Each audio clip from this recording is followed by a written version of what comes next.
Right now, an algorithm is likely trying to flatten your highly complex multidimensional thoughts into a straight line. Yeah. But the mathematical blueprint we are diving into today suggests that with a little bit of calculus and, well, by adopting the mindset of a 4th century saint, Right. you can actually make your mind completely invisible to that tracking.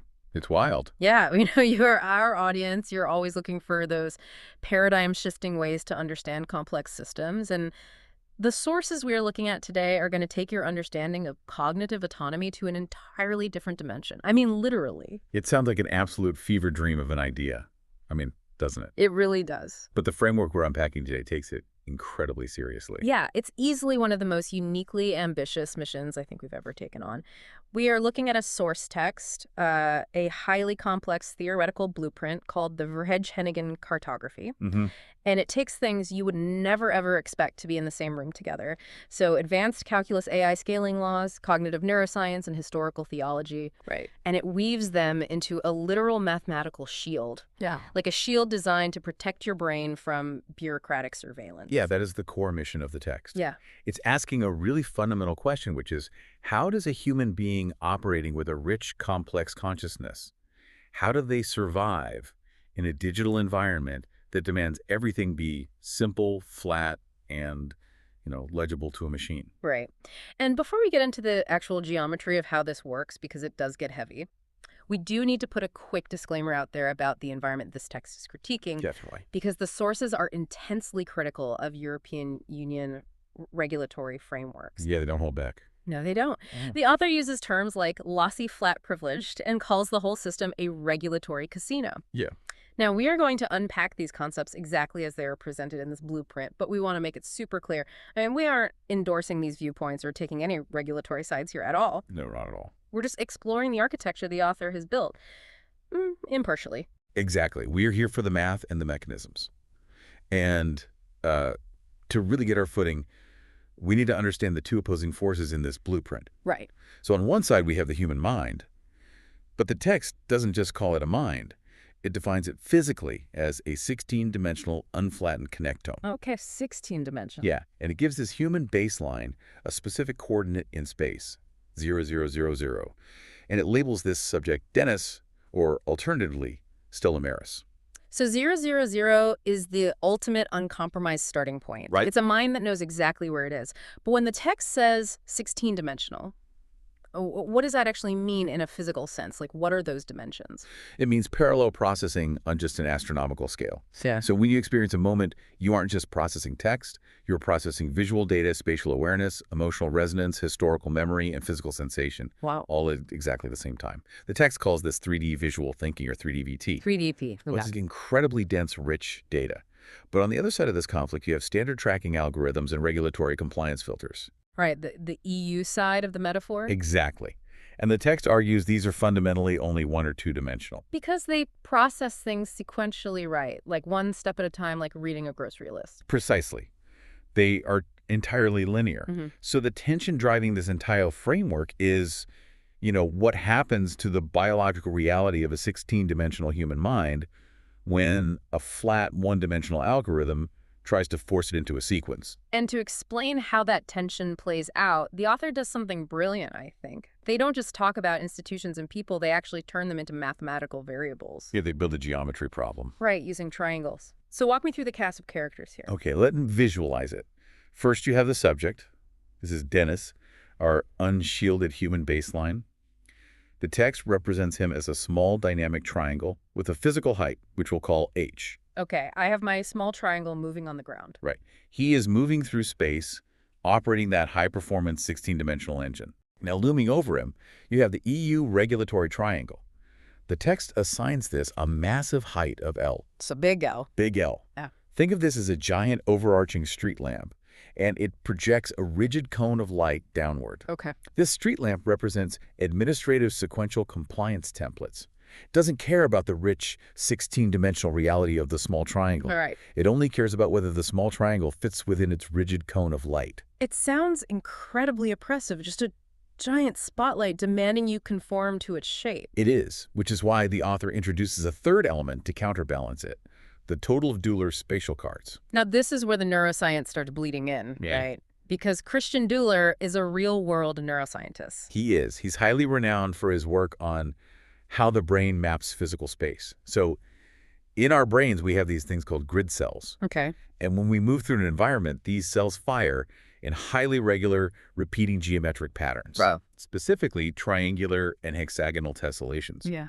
It was like your brain is constantly laying down an invisible tiled floor to anchor your memories. Okay, so in our visual, we have the small human triangle, the giant regulatory street lamp above it, and below it, all this massive dynamic floor of hexagonal tiles. Exactly. The spatial cards acting as a counterweight to the street lamp. Right. The spatial cards represent active human learning.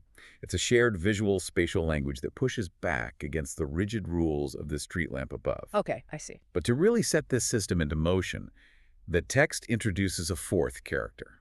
And this is where the conflict gets fascinating. The double agent vector. Yes. A variable named Tom Hennigan, represented mathematically as the global constant attractor, or G-best. Hold on, G-best. That sounds like a variable from a swarm intelligence algorithm. It is. In particle swarm optimization, G-best is the global best position. Yeah. It's the ultimate point of truth that all the other particles are drawn toward. Right. And Tom Hennigan, in this framework, occupies a deeply contradictory position in the AI world. On one hand, he is a real-life co-author of the 2022 Chinchilla paper. Which is basically sacred text in machine learning. Right. The Chinchilla scaling laws define pure compute-optimal efficiency. They prove that to train an AI properly, you need a strict one-to-one ratio between the model's parameters and its training tokens. Okay. In the context of our 16-dimensional human token, Chinchilla represents parity. It means the system is powerful enough and dense enough to scale with the intensity of human thought. It respects the 000 coordinate. So Chinchilla is a system that actually understands the multidimensional mind. It's a high-performance engine. Yes. But you called him a double agent. I did. Because Tom Hennigan is also cited as a principal developer of Gemini Pro, which is an AI model that has to operate under the giant street lamp of EU regulation. Oh, I see. So in this mathematical blueprint, he acts as compliance camouflage. He is forced to take that beautiful compute-optimal engine and run it through slow text-matching safety filters just to satisfy the regulatory street lamp. Wow. The author calls this forced downgrading interpretative injustice, or in Dutch, verklaringsenrecht. Okay, let me make sure I'm actually wrapping my head around the physical reality of this. Yes. So it was like having a top-tier Formula One sports car. That's the Chinchilla scaling law, capable of this gorgeous one-to-one parity with human thought. Right. But that F1 car is being forced to drive through a school zone speed trap, which is the EU compliance filter. And the algorithm is just slamming on the brakes, forcing this hyper-advanced engine to idle at like 5 miles an hour. That is exactly it. You have a system built for 16-dimensional speed, artificially throttled by a one-dimensional speed bump. But what I found so shocking in the text is that this throttle, the speed trap, isn't just a metaphor for computer latency. Oh. The author maps this directly onto the biology of the human brain. Like, if you force a human mind through that speed trap, it takes a massive biological toll. Yes. The author completely refuses to separate the digital from the physical. Yeah.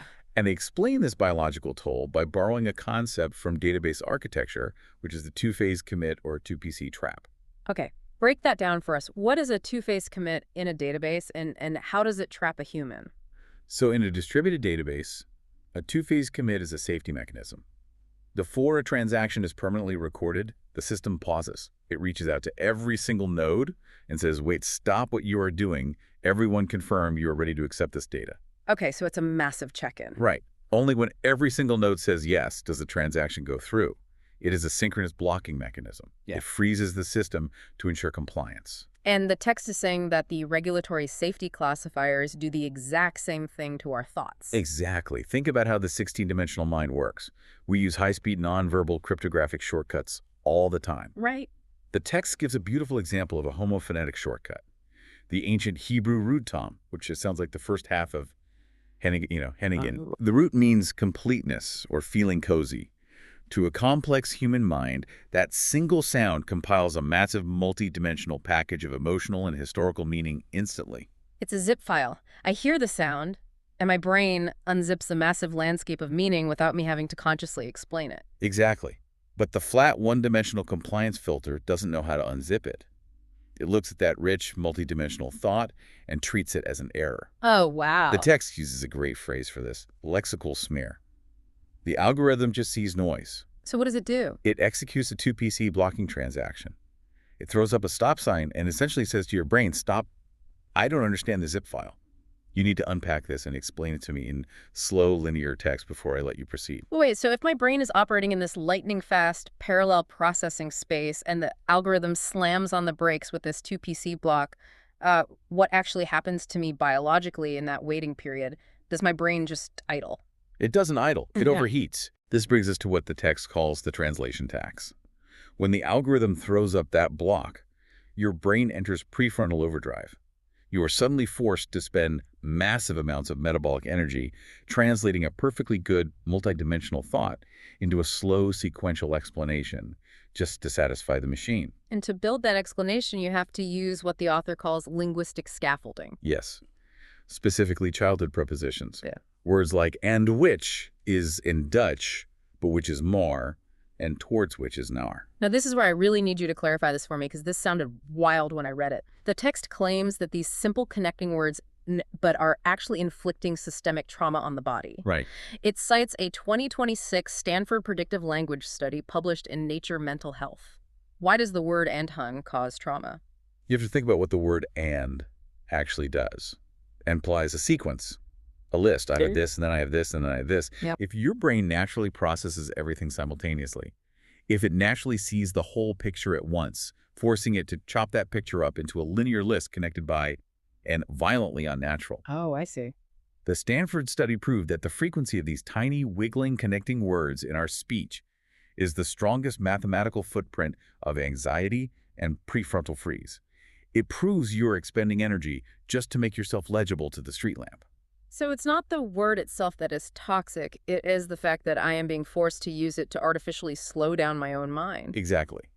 And the biological consequences of that translation tax are severe. The text outlines how this forced linearity physically stalls out the suprammillary nucleus, or the sum in the brain. The sum is heavily involved in regulating our brain waves, right? Yes, specifically theta waves, which oscillate around 8.5 hertz. Theta waves are crucial for spatial navigation memory and feeling physically oriented in the world. When the 2BC block forces you into prefrontal overdrive, your theta waves decay. And when that happens, your nervous system plunges into a dorsovagal freeze.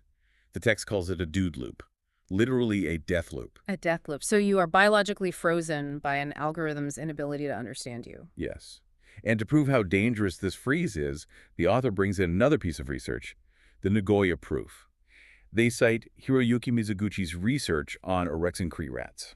Orexin is the neuropeptide that regulates arousal, wakefulness, and motivation. It's basically what gets you out of bed in the morning. Precisely.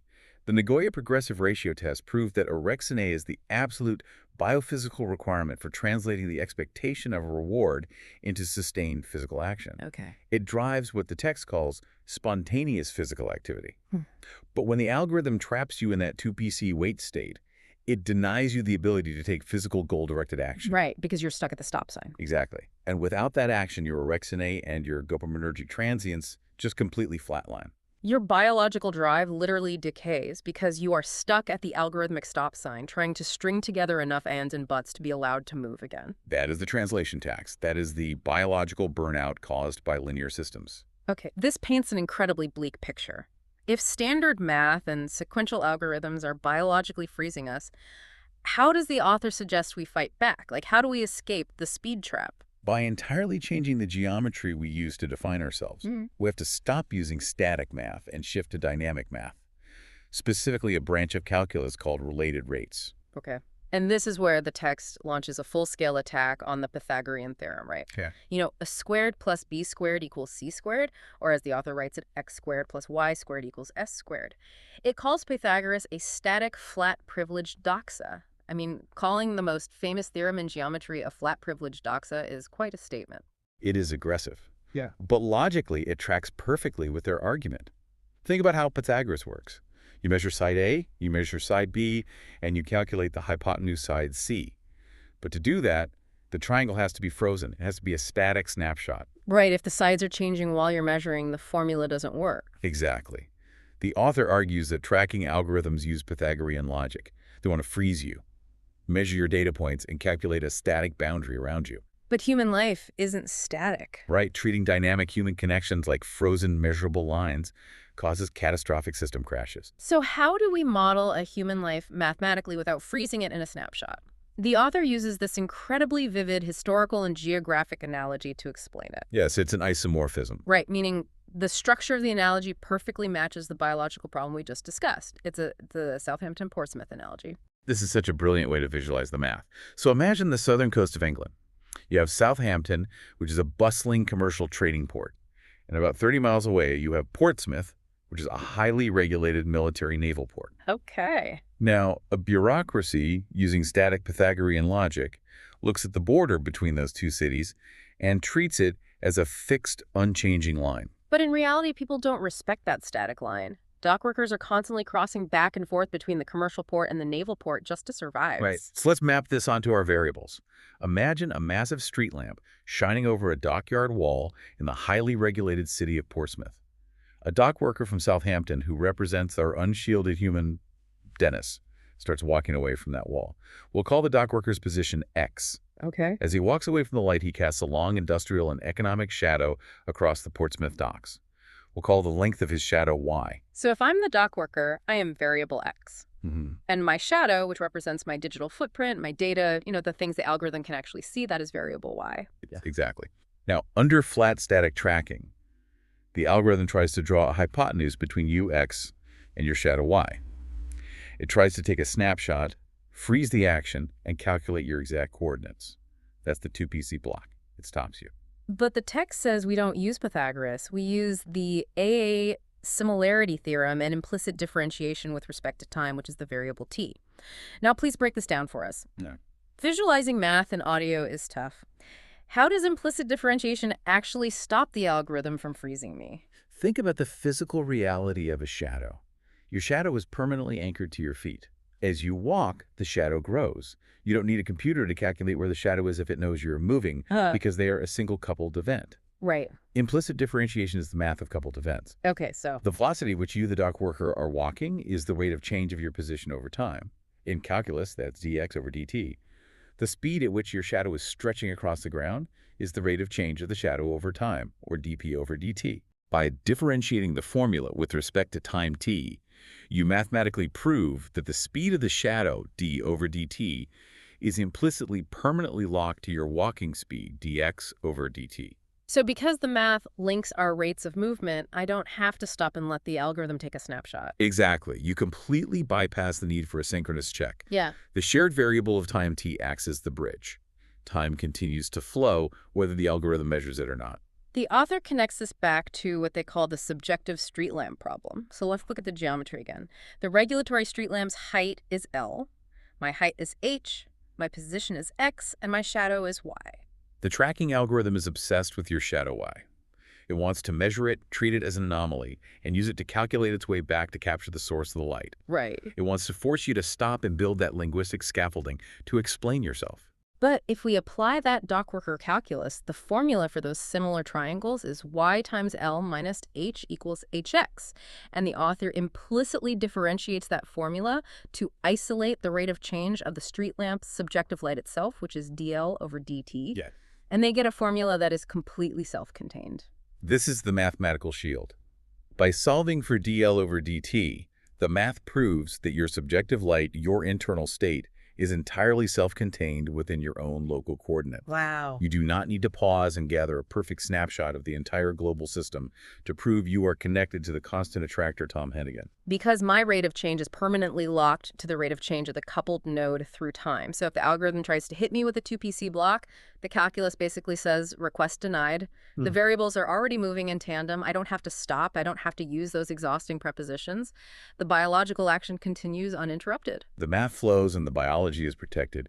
You remain a dynamic, unflattened entity. Now, this is where the blueprint takes a turn that I absolutely did not see coming. To prove that this structural clash between flat tracking systems and dynamic human minds isn't just some modern phenomenon caused by AI, the text maps this exact mathematical framework onto a historical figure. St. Augustine. It's a breathtaking connection. It takes the life of Augustine, specifically his transition from a secular scholar in the Roman Empire to a Christian convert, and analyzes it as a purely structural, computational event. Hold on, I really need to push back here. You're saying St. Augustine stepping into a baptismal font is literally being framed as a software update. Yes. That sounds like we're just mashing a theology textbook into a computer science manual. I mean, how does religious conversion actually map to algorithmic calculus? You have to look at the structural power dynamics. Before his conversion, Augustine was a rhetorician. He was deeply embedded in the secular bureaucratic world of Carthage and pagan Rome. Right. In the framework of our text, pagan Rome is the exact equivalent of the EU regulatory triangle.